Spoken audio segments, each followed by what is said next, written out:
Banyak sahabat menanyakan apa komentar saya tentang pernyataan pejabat keuangan bahwa hutang Indonesia masih dalam ambang batas aman. Nah, gimana ini jawabannya? Sontoloyo ini bisa apa menjawab pertanyaan tentang hutang? Pastinya saya tidak ingin berargumen dengan Menteri Keuangan terbaik di dunia. Siapa saya juga sih? Kemudian setelah saya pikir-pikir mungkin ada baiknya bukan argumen tetapi menyampaikan dengan keilmuan yang lain. Dengan demikian diskusi menjadi netral. Karena bisa saja salah keilmuannya, bisa juga salah ambil sampel sehingga salah kesimpulan, dan dengan demikian kita nggak kena pasang ledek, nggak salah ilmu gitu kan. Nah, ada sih ketakutan atau ketidakenakan kita bagaimana kalau keilmuan kita yang benar di kemudian hari. Kan jadi kayak pemerintah sekarang melakukan false information, itu yang kita nggak mau. Jadi harus berdasarkan keilmuan baru kita bertutur. Bagaimana kalau mulai dari sana? Bener deh, kalau ternyata kita benar gak enak banget jadinya. Begini melihat dari kacamata lain, dari ilmu lain. Ngapunten loh ya Bu, jangan diambil hati. Ini untuk semua anak bangsa,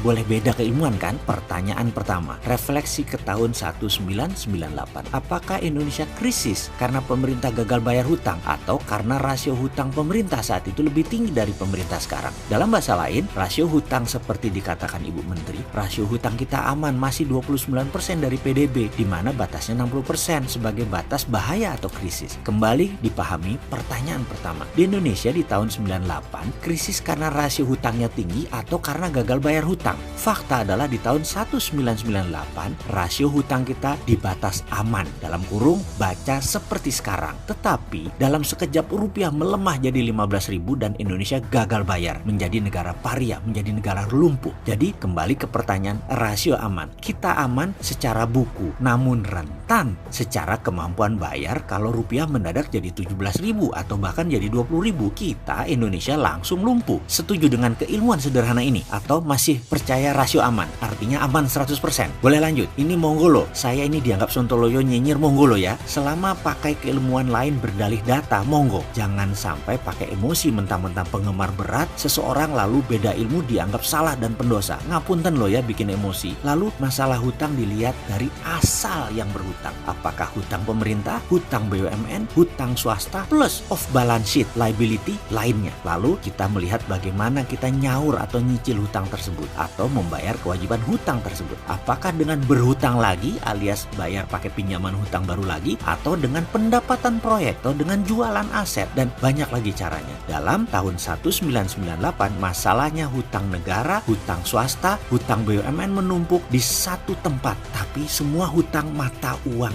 asing alias hutang dari pinjaman luar negeri. Jadi rentan dengan naik turunnya kurs. Di tahun 2019 ini hutang negara, hutang BUMN mendominasi, swastanya sedikit. Lalu dikatakan bahwa Jepang, Amerika adalah negara penghutang terbesar. Nah ini menarik, benar setuju. Hutang diambang rasio atas alias sudah di atas 55% dari negara Amerika dan Jepang. Namun di sekolah saya diajari juga cara melihat data dengan cara lain. Maaf ya, mungkin karena kampus pinggiran beda dengan kampus Bonafit, jadi ilmunya masih ecek-ecek saya ini. Begini kami diajarkan, hutang Amerika menggunakan mata uang negaranya sendiri, alias hutang pakai mata uang dolar juga. Jadi tidak ada potensi rugi kurs, dan juga pembeli surat hutangnya ya warga Amerika sendiri, pengusaha Amerika sendiri, perusahaan Amerika sendiri, atau pinjamannya jadi pinjaman dalam negeri yang banyak. Demikian juga Jepang, dana pensiun Jepang duitnya banyak dan dipakai beli surat hutang negara sendiri, yen ketemu yen. Sekarang hutang Indonesia 100% hutangnya foreign direct investment, hutangnya pakai currency asing, masuk ke proyek BUMN dan proyek negara. Jadi kok saya nggak enak untuk mempertanyakan hutang kita aman? Yang bener aman tuh yang mana? Yang aman di rasio buku, di fakta lapangan beda. Ngapunten loh ya, ilmu saya kampungan, maaf kalau saya salah ilmunya, saya mohon diajari lagi. Pengen banget berguru dengan yang terbaik, saya fan berat beliau loh. Dan untuk sahabat, ilmu ini jangan dipercaya penuh loh. Keilmuan saya ini ceper banget dan masih diragukan, tapi saya yakin common sense manusia tidak memerlukan sekolah tinggi. Bener nggak gitu? Sudah dulu, semoga menjawab pertanyaan sahabat.